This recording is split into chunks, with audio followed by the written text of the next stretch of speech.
जय हिंद प्यारे बच्चों, कैसे हो आप सभी लोग। आई होप आप लोग एकदम बढ़िया सुस्त होंगे। आज के इस वीडियो में प्यारे बच्चों आप सभी लोगों को बेरोजगारी की समस्या और समाधान पर निबंध बताने वाले हैं। जी प्यारे बच्चों, सबसे ज़्यादा मोस्ट इंपॉर्टेंट निबंध है जो कि हर साल बोर्ड परीक्षा में पूछा जाता है। जी प्यारे बच्चों, हाई स्कूल की बोर्ड परीक्षा में 7 नंबर का पूछता है और 12th की बोर्ड परीक्षा में 9 नंबर का पूछता है। तो प्यारे बच्चों, हाई स्कूल वाले बच्चों के लिए काफ़ी ज़्यादा इंपॉर्टेंट है और 12th वाले बच्चों के लिए काफ़ी ज़्यादा इंपॉर्टेंट है। आप कहीं से भी चेक कर लीजिएगा कि बेरोजगारी की समस्या और समाधान इंपॉर्टेंट है कि नहीं इंपॉर्टेंट है। जी प्यारे बच्चों, ये जो निबंध है ये 2014 से लेकर 2024 तक जितने भी बोर्ड परीक्षाओं में कहीं ना कहीं किसी न किसी सेट में हर साल बोर्ड परीक्षाओं में पूछा जाता है। तो प्यारे बच्चों, सबसे ज़्यादा इंपॉर्टेंट निबंध होने वाला है। और देखिए, इसको आप रटने की आवश्यकता नहीं, मैं आपको अपनी भाषा में समझा दूंगा जिससे आप खुद से भी निबंध को तैयार कर सकते हैं। ऐसा नहीं कि जो मैं बता रहा हूँ यही आप लिखोगे तभी नंबर मिलेगा। जी नहीं, मैं कुछ तरीका बताऊंगा, कुछ टिप्स बताऊंगा जिसको लिखने के बाद में आप अपने खुद से निबंध लिख लेंगे, पूरे के पूरे नंबर मिलेंगे आपको और कोई दिक्कत नहीं रहेगी। ठीक, तो कुछ टिप्स बताने वाला हूँ, उसके लिए वीडियो को लाइक कर दीजिएगा, चैनल को सब्सक्राइब जरूर कर दीजिएगा और वीडियो को लास्ट तक जरूर देखिएगा, क्योंकि बिना वीडियो को लास्ट तक देखे आप उस टिप्स को नहीं समझ सकते। जी पर बच्चों, कोई सा भी निबंध हो आप अपनी भाषा में अपनी तरीके से लिख सकते हैं, पूरे के पूरे नंबर मिलेंगे। कैसे मिलेंगे सारा कुछ वीडियो के लास्ट में बताऊंगा, वीडियो को पर बने रहिएगा। आइए देखते हैं। तो सबसे पहले आप हेडिंग डालिएगा प्रस्तावना। जैसे मैं बता देता हूँ आप सभी लोगों को, जैसे देखिए, जब आप लोग यहाँ पर देखिए लिखा प्रस्तावना, बेरोजगारी का अर्थ है, उसके बाद में बेरोजगारी की समस्या, इस प्रकार हमने लिखा है। ठीक, तो सबसे पहले आप बोर्ड की कॉपी में करिएगा। जब आपको बोर्ड की कॉपी मिले तो आप लिखिएगा प्रश्नोत्तर संख्या इतना, फिर आप लिखिएगा जैसे यहाँ पर लिखना आपको, ये पर्यावरण प्रदूषण की समस्या और समाधान पर निबंध है। तो यहाँ पर आप लोग लिखेंगे, क्या लिखेंगे कि बेरोजगारी की समस्या और समाधान। क्या लिखेंगे पर बच्चों? बेरोजगारी की समस्या और समाधान, हेडिंग डालेंगे। उसके बाद में आप लिखेंगे रूपरेखा। रूपरेखा में देखिए यहाँ पर भी प्रस्तावना डाला, प्रस्तावना, दूसरी हेडिंग है बेरोजगारी का अर्थ, तो आप लिखेंगे बेरोजगारी का अर्थ। उसके बाद में देखिए तीसरा हेडिंग है आपका बेरोजगारी की समस्या, तो आप यहाँ पर लिखेंगे बेरोजगारी की समस्या। उसके बाद चौथा हेडिंग है बेरोजगारी एक अभिशाप, फिर आप चौथा हेडिंग डालेंगे बेरोजगारी एक अभिशाप। पांचवा आपका है बेरोजगारी के कारण, आप डालेंगे बेरोजगारी के कारण। और छठवा आपका है बेरोजगारी की समस्या का समाधान, तो आप छठवां हेडिंग डालेंगे बेरोजगारी की समस्या और समाधान। जी प्यारे बच्चों, इसी तरीका से आप लिखेंगे तो नंबर पूरे मिलेंगे। अब बताता हूं कैसे आपको लिखना है, कोई सा भी निबंध आ जाए।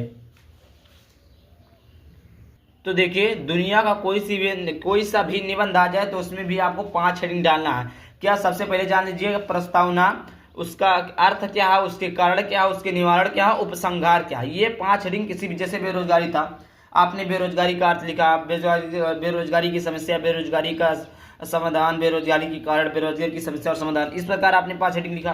पर्यावरण हो गया, पर्यावरण प्रदूषण की समस्या, पर्यावरण प्रदूषण के समाधान, पर्यावरण प्रदूषण के प्रकार, पर्यावरण प्रदूषण के उपाय, प्रस्तावना, पर्यावरण प्रदूषण के कारण, इस प्रकार आप लिख सकते हैं।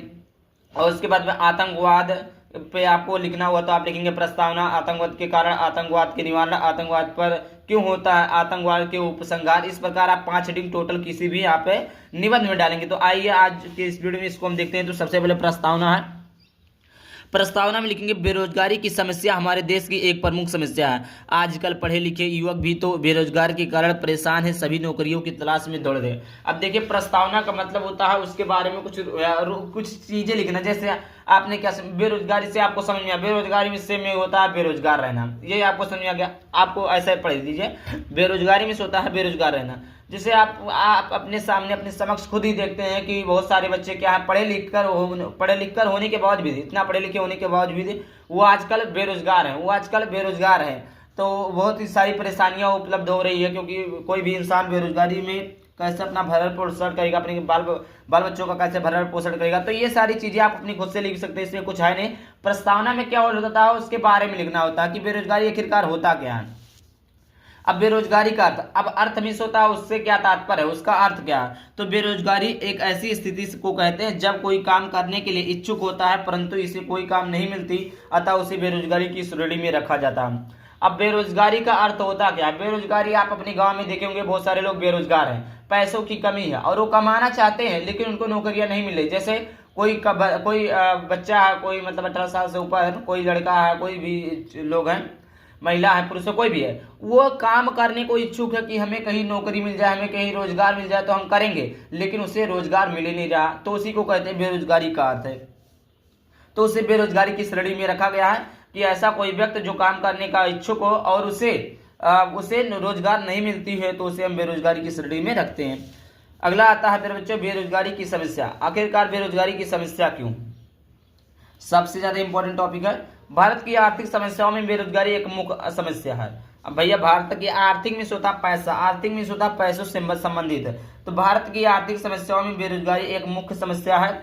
यह ऐसी घातक समस्या है जिसके कारण मानव शक्ति का ह्रास नहीं होता। बेरोजगारी के कारण अनेक अन्य समस्या का भी जन्म होता। अब देखिए भाई साहब, जब पैसा आपके घर नहीं रहेगा, आपके पास पैसा नहीं रहेगा, तो आपके पास तमाम सारी कमियां आएंगी, तमाम सारी परेशानियां आएंगी। क्योंकि देखिए आजकल जीवन में बिना पैसों के कुछ है नहीं, बिना पैसों के कुछ है नहीं। अगर आप पढ़ लिख लिए तो उसके बाद में आपको पैसा ही चाहिए, तो देखिए पैसा नहीं रहेगा तो बहुत सारी समस्या आएंगी, वही चीज को लिखा गया है। अगला आपका है बेरोजगारी एक अभिशाप है। बेरोजगारी देश व मानव समाज के लिए एक अभिशाप में श्राप के समान है। मतलब बेरोजगारी अगर किसी व्यक्ति के पास ना हो, मतलब कोई व्यक्ति बेरोजगार हो, तो एक अभिशाप, एक श्राप के समान है। यह अनेक ऐसी समस्याओं को जन्म देती है जो समाज के लिए कलंक बन जाता है। अब भाई जब कोई पैसा नहीं कमाएगा, कोई किसी के पास नहीं रहेगा, तो उससे समाज वाले कहेंगे ये फलाना बेटा आपको रुपया नहीं कमाते, कलंक जैसा हो जाता है, उसके ऊपर लांछन लग जाता है, कलंक लग जाता है, ऐसा होता है। इससे एक निर्धनता, भुखमरी तथा मानसिक अशांति फैलती है। इससे क्या होता है फिर बच्चों? एक निर्धनता, भुखमरी तथा मानसिक अशांति फैलती है।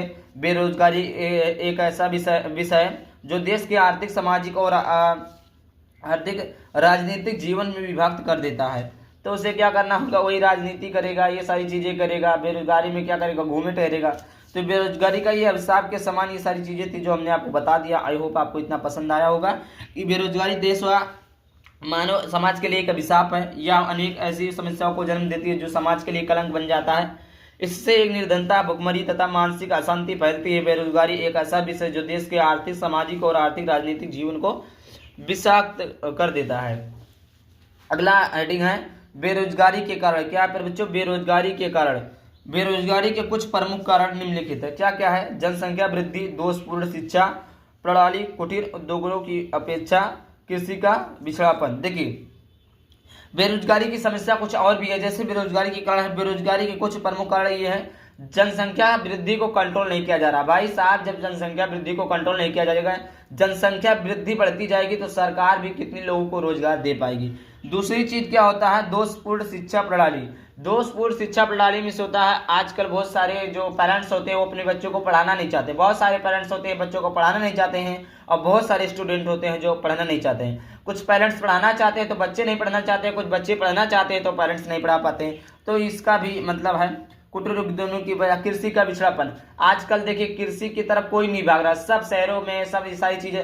तो देखिए जो किसान के बच्चे, जो किसान के लोग, पहले क्या होता था? खेती होता था, बहुत सारे उपजाऊ चीजें होती थी जिसको बेचकर हम एक अच्छा पैसा कमा सकते थे, एक अच्छा आमदनी हो सकता था। तो आजकल वो सारी चीजें भी खत्म होती जा रही है। बेरोजगारी की समस्या का समाधान क्या है?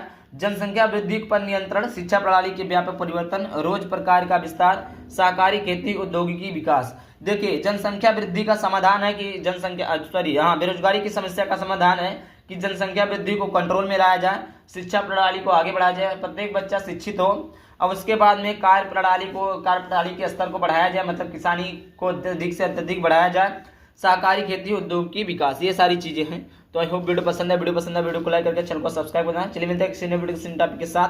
तब तक के लिए बाय बाय, थैंक यू, जय हिंद, जय भारत, वंदे मातरम।